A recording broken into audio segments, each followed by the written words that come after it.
¿no? Bueno, buenos días a todos. Gracias, María Rosa, por la presentación.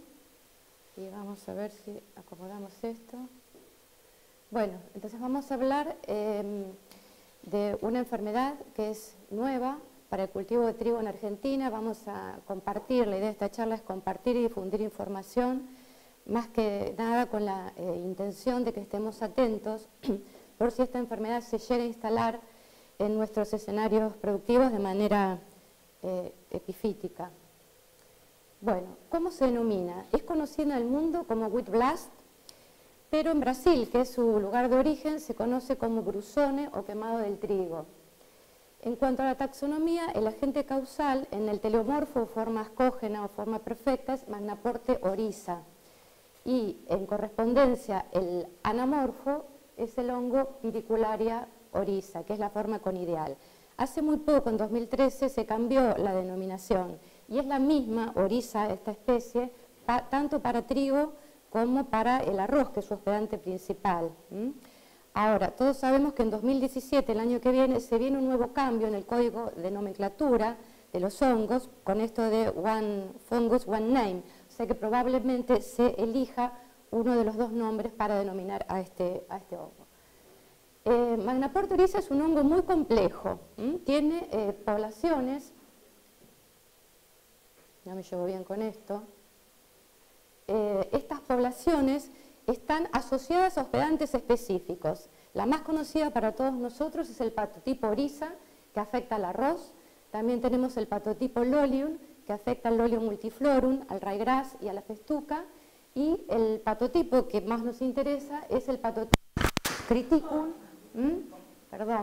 que afecta a trigo, cebada, centeno y también a triticale, y se conoce con el acrónimo de MOT, por Magnaporte oryza triticum. Ahora bien, las cepas de los patotipos oryza y lolium también tienen, lamentablemente, la capacidad de infectar al trigo. Por otra parte, además de Piricularia oryza, patotipo triticum, que ya se encontró en el año 1995 en Brasil y se difundió al resto de América, encontraron ahora en 2016 una nueva especie que la llamaron Piricularia graminis, que todavía es más agresiva, más virulenta que el patotipo triticum y hasta ahora, por suerte, está confinado en la parte norte y centro de Brasil, mientras que el patotipo triticum está en el sur de Brasil. Hay otras especies de Piricularia, por ejemplo, Grisia ahora quedó circunscripta a aquellas cepas cuyo hospedante es digitaria. Está, por ejemplo, otras Piricularias penicetígena en Panicum y Singibericola en Avena. Y todas estas comparten la Urochloa o braquiaria, que es uno de los principales hospedantes secundarios. ¿Cómo es la distribución de esta enfermedad? Bueno, a ver. No se me queda. Bueno, está distribuida, decíamos, en América del Sur, fundamentalmente en Brasil, Bolivia y Paraguay, con características epifíticas, 100% de pérdidas en estos países.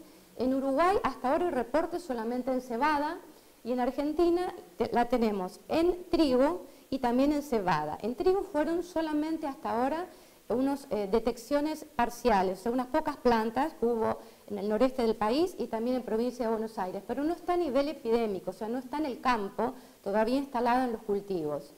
Lamentablemente se encontró en el cultivo de cebada en el año 2012-2013, es una cita de una colega argentina, y esas cepas aisladas de cebada en invernáculo tuvieron la capacidad de infectar también al trigo. Estados Unidos la encontraron en el año 2011 en Kentucky, pero ellos tienen un sistema de vigilancia y monitoreo muy estricto, o sea que rápidamente frenaron el avance de la enfermedad. Pero a partir de esa época son uno de los pioneros del estudio de wheat blast en el mundo, los que más líneas de trabajo tienen en este tema.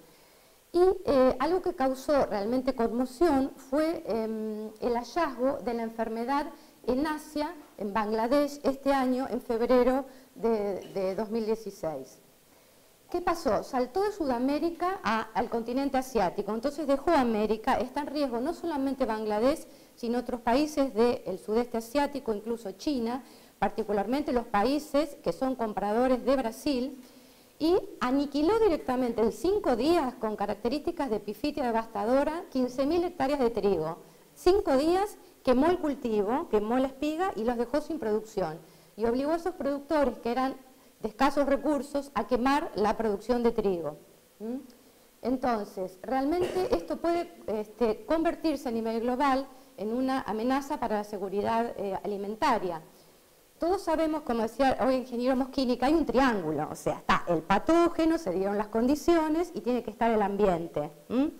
Pero también sabemos que los patógenos se adaptan y evolucionan. Por ejemplo, la roya amarilla prefería clima frío, hasta 20 grados, y ahora sabemos que está distribuida en otras áreas.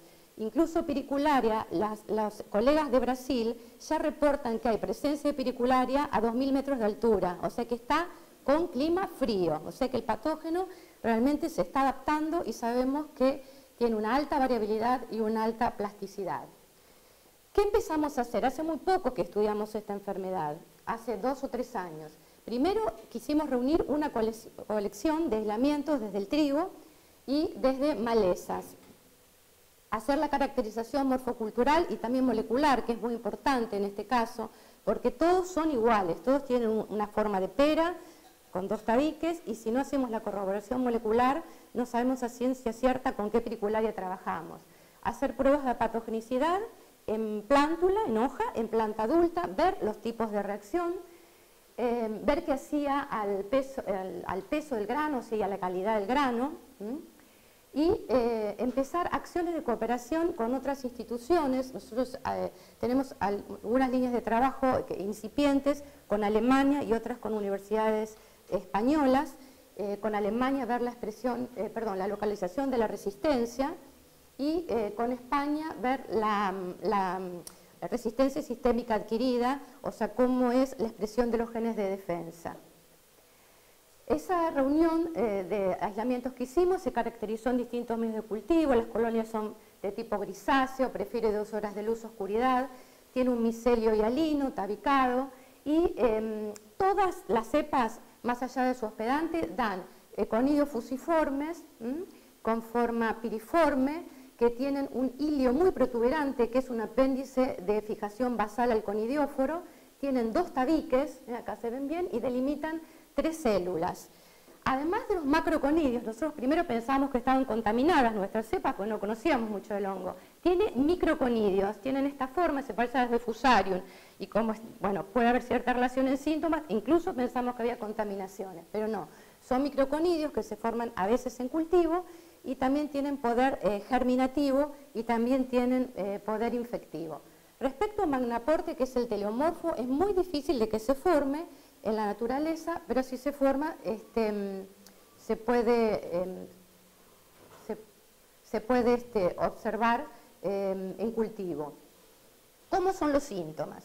Los síntomas en plántula tienen todo un espectro que va desde un puntillado necrótico, manchas aguanosas, verdosas, la típica mancha elipsoide, necrótica, grisácea con un borde, o puede tener incluso un borde o halo clorótico.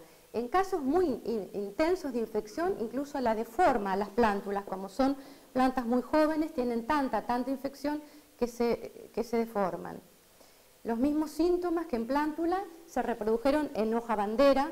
Las lesiones son más de tipo elipsoide, no tan romboidales como los que están en el tema de arroz, se diferencian bastante.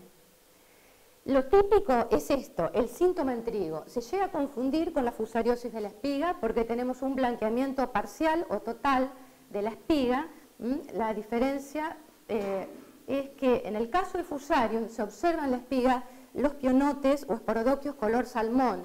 En cambio, lo que es índice revelador de piricularia es que si nosotros abrimos las glumas, las envolturas y vemos el raquis, hay un punto oscuro, o sea, el punto de infección es un punto necrótico. De ahí para arriba hay esterilidad de las espiguillas, no hay grano o es reducido en peso y tamaño. También se puede llegar a observar, pero dejándolo el material en cámara húmeda, esto es con infecciones bajo invernáculo, una eflorescencia grisácea que está constituida por conidios y por conidióforos.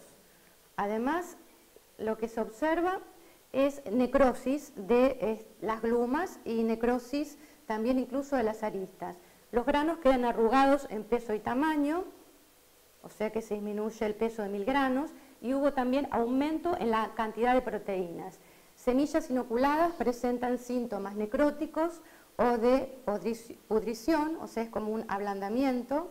Acá lo vemos bajo lupa, la formación del micelio, esto se corroboró con técnicas moleculares. La semilla de todas formas germina bien, salvo en un cultivar, y hay transmisión semilla-plántula, pero es poca. Y el rol que tendría en la epidemiología es limitado, porque si bien es un seedborne, o sea, se transmite por semillas, en lo que es fuente e inóculo, el acento está puesto en las malezas. Respecto al rastrojo, no se sabe demasiado, se cree que puede sobrevivir, pero no se sabe cuánto, y hay muchas dudas sobre la supervivencia. Brachiaria eurocloa en Brasil es el principal hospedante secundario, ellos tienen 90 millones de hectáreas, y hay recombinación, o sea, formación de formas ascógenas, el hongo es heterotálico, o sea que tiene que haber cepas compatibles. En Estados Unidos, cuando lo encontraron, no vino de cepas de Brasil, vino de su propio Lolium, o sea que hay un jumping desde Lolium, porque hay una superpoblación, y fue el que le enfermó, por eso ellos tienen tanto temor de volver a tener la enfermedad. Nuestros estudios en malezas la encontramos en toda la maleza que buscamos, Sino, Stenotaprum, Festuca, Equinocloa, Cyperus, y todas fueron infectivas en trigo en mayor o menor grado. Ciclo de enfermedad, muchas dudas, además de estar en la semilla, en el rastrojo y en las malezas, es un hemibiotrófico y tiene una estrategia diferencial de infección. En la parte aérea se comporta como necrótrofo, da manchas típicas, pero en la raíz queda como biótrofo, asintomático, sin causar daño a las células, y se multiplican los espacios intracelulares, y ese inóculo estaría disponible en el momento de las epidemias que coinciden con la formación del grano. En espiga, y nosotros inoculamos no solamente cepas de Argentina, sino de Brasil, de Paraguay y de Bolivia, incluso las de arroz fueron infectivas bajo invernáculo en distintos cultivares comerciales, o sea que habría riesgo de nuestros cultivares de infección. Bueno, manejo de la enfermedad. A ver. Encima que tenemos poco tiempo, yo tardo con esto. Manejo. Fundamental el monitoreo global. Hablamos de la aparición de la enfermedad este año en otro continente, riesgo de África y Europa, se está desplazando, evoluciona rápidamente, y es importante, ahora que tenemos ingeniero Moschini, trabajar modelos de predicción en Argentina, así como los tiene Estados Unidos. Por ejemplo, la zona 3 triguera podría ser unas candidatas, para que si aparece la enfermedad a nivel de campo sea esa la zona, por las temperaturas más que nada. Resistencia genética, no hay resistencia durable, hay resistencia parcial, el hongo vence rápidamente y quiebra la resistencia, y en control químico los fungicidas no están siendo efectivos. Hay resistencia a estrovirulinas, y además en Unión Europea hay fungicidas que están prohibidos, y por otro caso a veces son prohibitivos en cuanto a su costo para los productores pequeños o de escasos recursos. Dos líneas de trabajo que tenemos es la localización de la resistencia. Se está trabajando con la Cátedra de Silvicultura, 2 años, con 110 genotipos de trigos de una población mapeada del IPK de Gatsleben de Alemania. Se analizó qué pasaba en síntomas en hoja, en espiga, se analizaron caracteres morfofisiológicos, altura de la planta, longitud del pedúnculo, longitud de la espiga, peso de 1000 granos, y con los datos moleculares y los datos fisiológicos se utilizará la técnica de mapeo por asociación y se espera encontrar cuteles de resistencia. El otro ensayo que tenemos en marcha con la Universidad de Barcelona y de las Islas Baleares es la expresión de genes de defensa. ¿Cómo se defiende la planta? Inoculando distintos cultivares de trigo con distintas cepas en plantas bajo condiciones mediterráneas, o sea, con estrés salino y estrés hídrico, y con 2 agentes de biocontrol. Y se vio el aumento de genes que intervienen en la defensa, quitinasas, glucanasas, las PR, peroxidasas, lipoxigenasas, fenilaminioliasas, entre otras.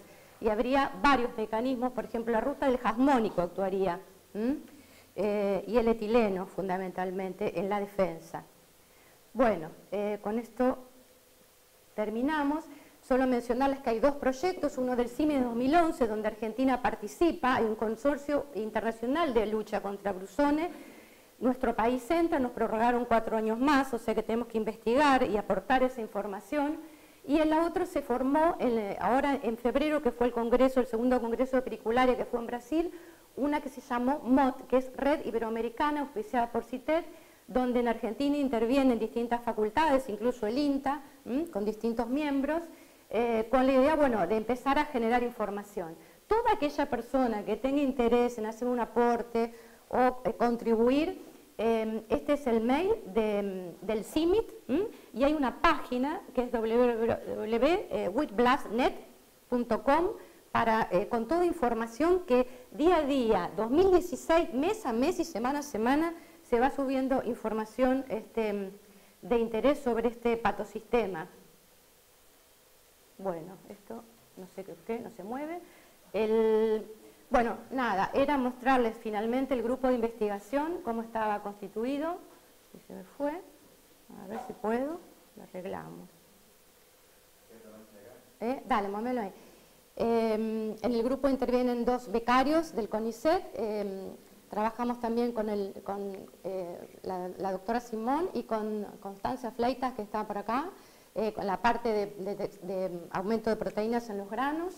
Y bueno, y finalmente la última era darles las gracias por escuchar y alentarlos a iniciar investigaciones en este tema. Nuevamente insisto, porque realmente puede ser un riesgo en el caso de que la enfermedad llegara a instalarse. Sí, este es el grupo. Y finalmente darle las gracias con los conidios de pericularia.